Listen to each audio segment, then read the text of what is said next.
Bienvenidos. Hoy nos adentramos en una de las transformaciones intelectuales más profundas y determinantes de la historia del pensamiento occidental. Un viaje que nos llevará desde la confianza casi ilimitada en la razón, propia de la Ilustración, hasta la sospecha radical de que todo lo que consideramos verdadero podría no ser más que un relato. La pregunta que nos guiará es, ¿cómo se produjo este colapso? ¿Qué caminos se abrieron para la filosofía a partir de entonces? Este análisis es fundamental, porque define, en gran medida, nuestra forma de entender el mundo hoy en día. Para abordar esta compleja transición, nuestro recorrido se va a articular en 5 momentos clave. En primer lugar, examinaremos qué fue exactamente la crisis de la razón y cómo se desmoronó la certidumbre moderna. A continuación, nos detendremos en las figuras que propiciaron esta demolición, los llamados maestros de la sospecha. Para ilustrar su método, profundizaremos en el concepto de alienación en Karl Marx. Posteriormente, navegaremos por el fragmentado paisaje filosófico del siglo XX y finalizaremos con una pregunta que, como verán, sigue abierta y resonando con fuerza en nuestro presente. ¿Hemos asistido, acaso, al fin de la verdad? Comencemos, pues, por el principio, por el epicentro de este terremoto intelectual, el final de la era moderna. Este es un momento en el que los grandes sistemas filosóficos, aquellos que aspiraban a explicar la totalidad de lo real, empiezan a mostrar sus grietas. Los pilares sobre los que se había construido el gran edificio del conocimiento occidental comienzan, de una forma que ya parece inexorable, a tambalearse. Bueno, durante el siglo XIX asistimos a una progresiva fragmentación del saber filosófico. La filosofía, que durante siglos había sido considerada la reina de las ciencias, se ve de pronto desplazada. ¿Y por quién? Por el auge imparable de las ciencias positivas. Hablamos de la física, de la biología, ciencias basadas en la observación, la experimentación y la matematización. Estas ofrecían un conocimiento que era tangible, predictivo, útil, efectivo. Frente a esto, la especulación filosófica tradicional empieza a ser percibida por muchos como algo vago, estéril, y se llega a cuestionar su propia legitimidad para conocer la realidad. Esta línea temporal nos ayuda a visualizar los hitos de este proceso. Miren, la muerte de Hegel en 1831 es mucho más que una fecha en el calendario. Representa el fin simbólico de una ambición, la de construir un sistema filosófico absoluto que lo explicase todo. Tras él, el método de las ciencias físico-matemáticas se consolida como el paradigma de todo saber riguroso. Sin embargo, pronto se hace evidente que este método es insuficiente para responder a las preguntas más profundas sobre el ser humano, sobre el sentido de la existencia. Y esta tensión es la que desata lo que se ha llamado la crisis de la conciencia europea, un largo y doloroso proceso de desilusión que culminará ya bien entrado el siglo XX en lo que conocemos como la posmodernidad. Definamos entonces con más precisión esta crisis de la razón. Nace, como decíamos, de una constatación fundamental. El método científico, que había cosechado éxitos espectaculares explicando la naturaleza, se revela completamente inoperante para comprender y dar sentido a la existencia humana. Pero esta impotencia intelectual se ve agravada por factores históricos, sociopolíticos, la explotación de la sociedad industrial, el surgimiento de ideologías totalitarias, el poder destructivo de la técnica. Pensemos en Auschwitz o en Hiroshima como las expresiones más terribles de esta crisis. La razón ilustrada, aquella que había prometido emancipación, libertad y progreso para toda la humanidad, parecía haber conducido a la barbarie. Su fracaso era, a ojos de muchos, evidente. Si la razón entra en crisis, es lógico preguntarse, ¿quiénes fueron los pensadores que con más agudeza diagnosticaron esta enfermedad del pensamiento?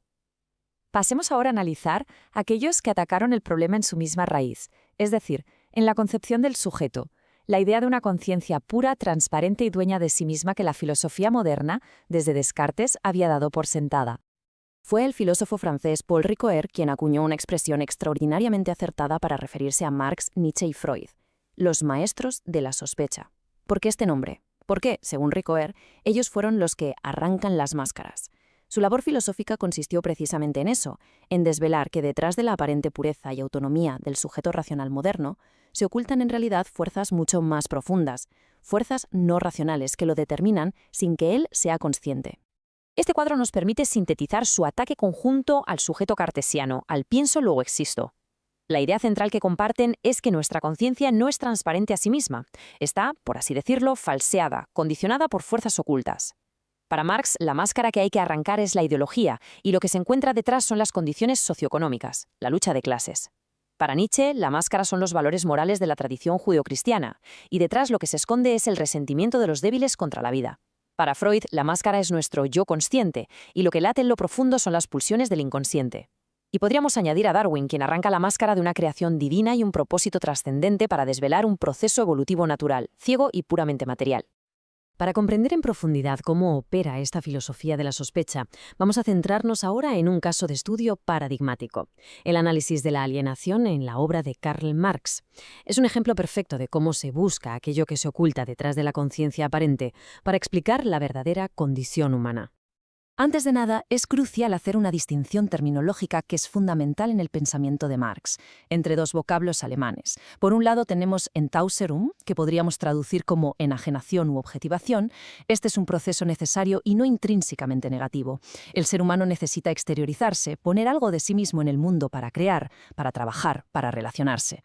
Pero por otro lado está el término Entfremdung, que es el que traducimos como alienación. Y este sí denota un proceso destructivo, un extrañamiento, una pérdida del propio ser que es profundamente negativa. Para Marx, la alienación fundamental, la raíz de todas las demás formas de alienación, es la económica. El proceso sigue una cadena que podríamos describir como inexorable. En primer lugar, el trabajador produce un objeto, exterioriza su ser, su fuerza vital en él. Segundo, en el sistema de producción capitalista, es inmediatamente desposeído de ese producto que no le pertenece. Tercero, ese objeto que él ha creado se convierte en una mercancía, en algo ajeno, extraño, que incluso se le opone como un poder hostil en el mercado. Y el resultado final, el cuarto paso, es que al perderse en su obra, el trabajador se pierde a sí mismo, se aliena de su propia esencia humana, de su capacidad creativa. Bien, pues este estado de sufrimiento, de desposesión económica, de alienación en el trabajo, es el caldo de cultivo para otras formas de alienación. La miseria material, la falta de realización en este mundo, empuja a los seres humanos a buscar consuelo y esperanza en un mundo imaginario, en un más allá. Y es así como, según Marx, nace la alienación religiosa. La religión para Marx aliena al ser humano al menos de tres maneras distintas. Primero, porque es una experiencia de algo irreal. Siguiendo a Feuerbach, Marx sostiene que es el hombre quien crea a Dios, proyectando en él sus mejores cualidades, inteligencia, bondad, poder, y al hacerlo se desvaloriza a sí mismo y a su propio mundo. Segundo, la religión aliena porque desvía la atención del único ámbito donde la salvación es posible, que es este, el mundo real, prometiendo una justicia y una felicidad ilusorias en un más allá. Y en tercer lugar, la religión a menudo cumple una función ideológica, legitima las estructuras de poder terrenales, predicando la resignación y justificando a la clase dominante. Esta célebre metáfora, la religión es el opio del pueblo, resume perfectamente esta idea. ¿Qué hace el opio? Es un narcótico. Alivia el dolor, adormece la consciencia del sufrimiento, pero no cura la enfermedad que lo causa. Pues bien, para Marx, la religión funciona de manera análoga.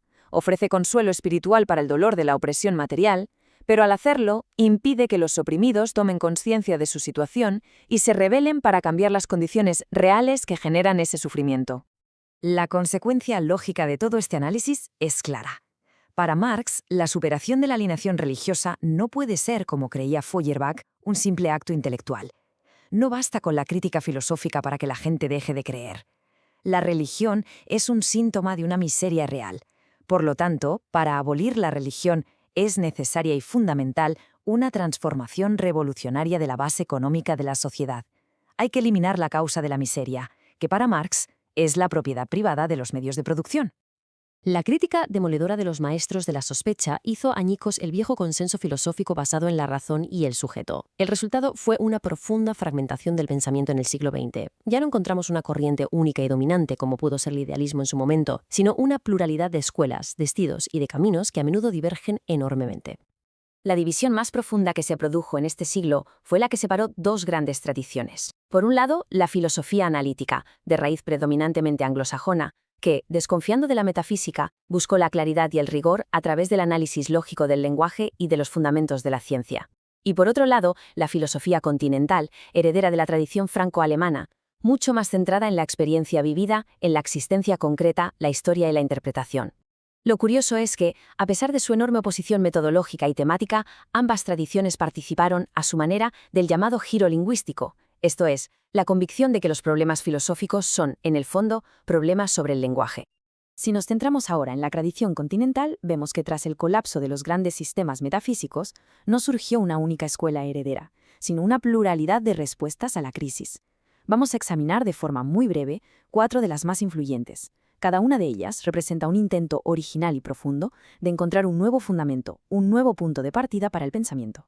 Comencemos con la fenomenología, fundada por Edmund Husserl. Fue un intento radical de refundar la filosofía y la ciencia, superando su crisis. Su lema era «a las cosas mismas», y esto era una llamada a dejar de lado las teorías, los prejuicios, las interpretaciones heredadas, para volver a describir de una forma absolutamente rigurosa la experiencia tal y como se nos presenta la conciencia, en su pureza originaria. La fenomenología no pregunta si el mundo existe, sino que se pregunta ¿cómo se nos aparece el mundo? El existencialismo, popularizado por figuras como Jean-Paul Sartre, invierte la fórmula clásica de la metafísica. Su tesis central es que la existencia precede a la esencia. ¿Qué significa esto? Significa que no nacemos con una naturaleza humana definida, con un propósito o un sentido preestablecido. Primero existimos, somos arrojados al mundo, y solo después, a través de nuestras elecciones y acciones, nos vamos definiendo a nosotros mismos. En un universo sin Dios, sin un plan divino, estamos, en palabras de Sartre, condenados a ser libres, y somos radicalmente responsables de crear nuestros propios valores.